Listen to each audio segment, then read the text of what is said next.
You know, one of the early Oscar buzzed movies is a sequel to a big smash hit from last year. Wicked, of course, came out, kind of dominated the pop cultural scene for a while, made a hell of a lot of money, and now we got the sequel coming out.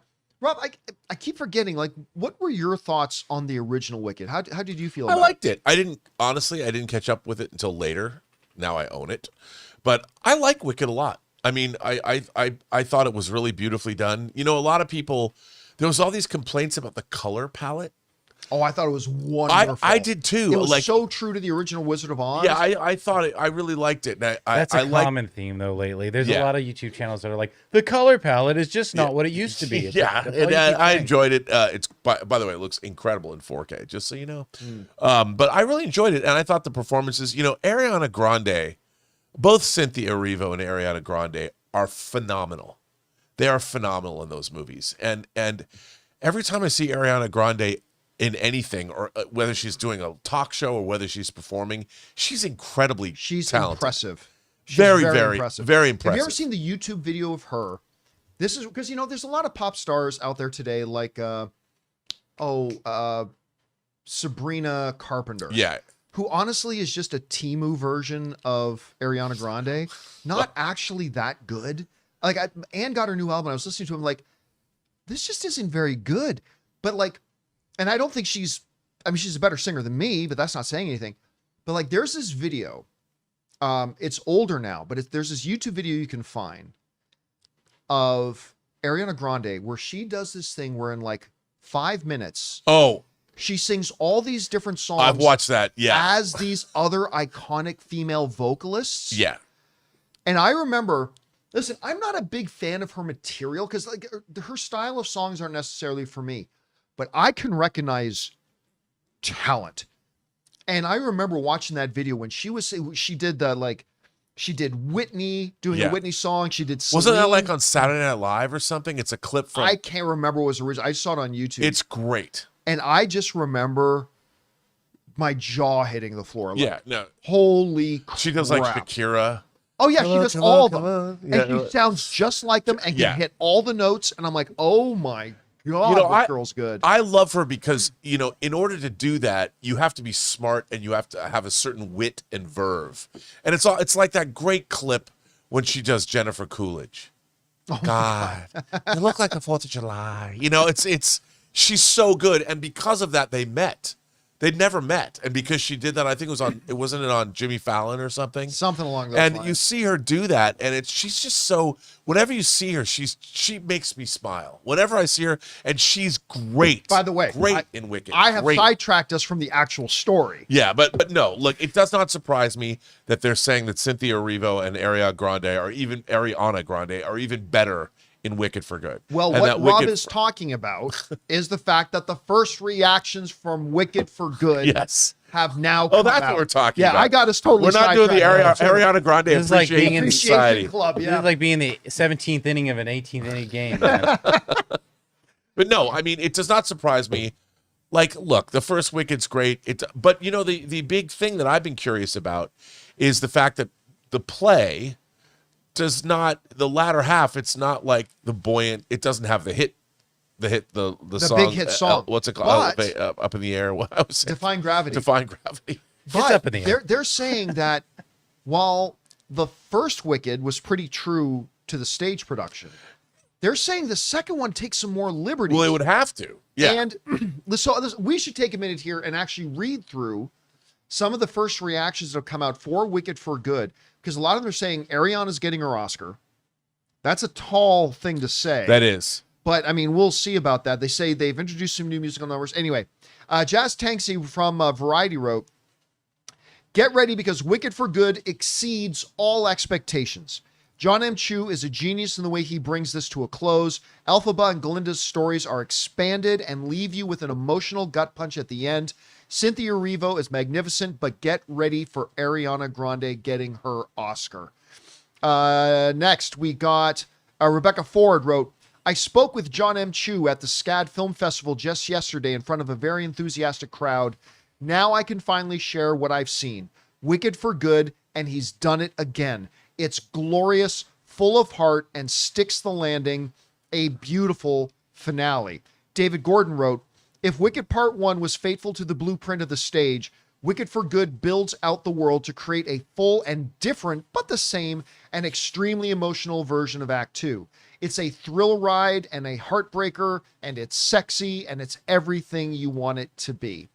Kobe Casal wrote, watching Wicked with the original Broadway company is something I will never forget. Bring your tissues and watch out because Ariana Grande is going to win that Oscar. Wicked for Good hits theaters on November 1st. It is less than a month away. I keep forgetting about that.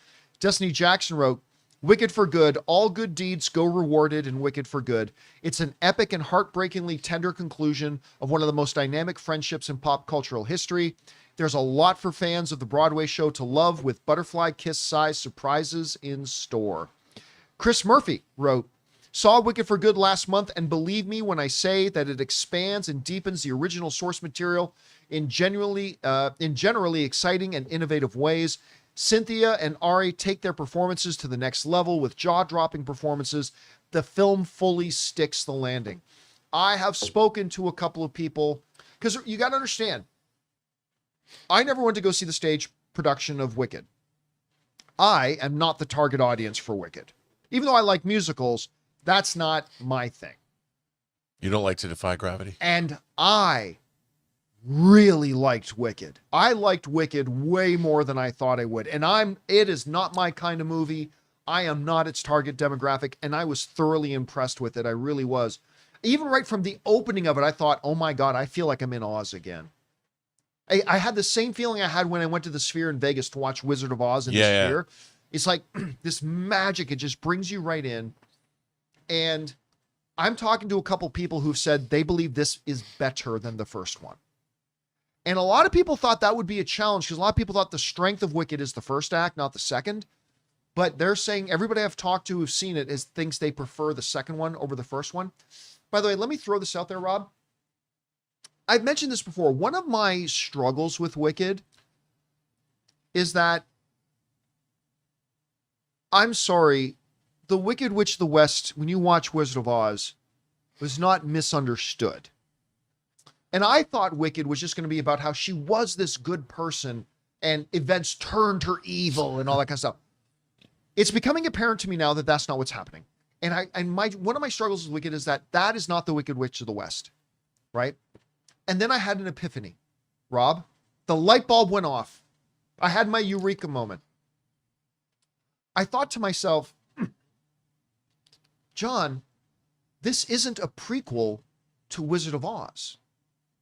This is an Elseworlds what if story of Wizard of Oz. Yeah. Yeah. It's actually and once my mind got wrapped around that concept, like, oh, stop worrying. This isn't a prequel to Wizard of Oz. This is a comic book what if story. Mm-hmm. And once my mind kind of locked in on that as the what's the key called that is the crux to any kind of translation? Skeleton. Oh wait, no, key. It's the abacus key. No, there's some kind of a word there for it. But once I got my mind around that this is an Elseworld story, then all of a sudden all my problems with Wicked went away, and I just learned to. I don't think it's Albatross, Daniel. But anyway. I'm actually genuinely excited to see this, and these reactions are fantastic. Anyway, Rob, what are you taking away from this? Well, I mean, look, what I did love. I mean, this is such a beloved piece of pop culture from the last 30 years. The book, the musical, all of it. That I just again like to see something well executed.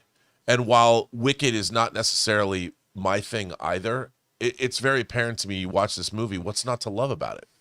You know, I mean, it's got great songs, great performances. The design of it's incredible. You know, costume design's amazing. There's nothing about this movie that isn't. It's what movies are all about. So it doesn't surprise me that knowing they were going to have a problem sticking this landing by splitting the movie into two, that they would have to make they have to make leaps. They'd have to open the movie up. They'd have to change things around. And the fact that they were able to do it, I think is great because, you know, this is what you want. I would hate it if Wicked for Good was not good, but the fact that it probably is going to surpass the original and you put these two together, this is a great fantasy film. You know, maybe it's different than Lord of the Rings, but it's going to go down in history as one of the great pieces of musical fantasy. You know, and it only benefits everyone. And it's a great piece of work. And in terms of what we're getting now, this isn't a remake. It's stage plays have always been, or musicals have always been, great fodder for movies. And you don't see it happen as much anymore. And this is in grand fashion. You're taking a Broadway play that was an adaptation of a literary source and doing right by it, and then Hollywood even pluses it more. That's the way it's supposed to be. It's exciting. I'm glad it's great. I still wonder how it's going to do at the box office. Like, don't get me wrong, it's going to be big. Like, that I have no doubt. It's going to be a hit. It's going to be big. Absolutely. Does it exceed the first one? I don't know. I don't know if it does or not, because again, with the first one in the marketing, I don't think you can overstate how big that I think I'll try to find like that song. That's the big number. Yeah. Right? And they had that Sing everywhere it, buddy. on the marketing. They had it everywhere on the marketing. It was plastered even on their Target cross promotional things with the Target. You had Cynthia Erivo walking through Target and going, like it was everywhere. And this movie does not have that. It's like for its marketing. Well, unless So they said they wonder- wrote new songs. You know, I know, but none of them are going to be defying gravity. but if this has that emotional wallop at the end, and I can guess, and if they amp that up, and you're going to get people going back to it, I mean, this is the mother-daughter event of the year. Could be. I mean, if it's Taylor Swift's not putting out another movie. By the way, side note, have you seen the musical video for Ophelia? Yes. You know she directed that? Yes. I'm not saying it's my favorite song in the world. That is one of the most artistically brilliant music videos It's a I've great ever music seen. video. I was, when I heard that she directed, I was kind of floored. Anyways, that complete side note. Guys, question is for you. There's nothing she can't do, John. Now, apparently, there's nothing she can't do. What do you guys think about this? Listen, I got to tell you, even though it's not for me, I kind of fell in love with the first Wicked movie. I'm very excited for the second. I love hearing that. Everybody's kind of saying this is even better than the first one. Everybody's saying Ariana Grande to win the Oscar. I have a hard time wrapping my head around that, but she was great in the first one. We'll see. Whatever you guys think, jump down to the comment section below and let us know your thoughts. Hey guys, thanks so much for watching this video. Make sure you like the video, leave a comment, and subscribe to our channel. And don't forget, we have a daily podcast called the John Campea Show podcast, available on Apple Podcasts, Spotify, or your favorite podcasting app of choice. Go and subscribe to it today so it'll be there when you need it.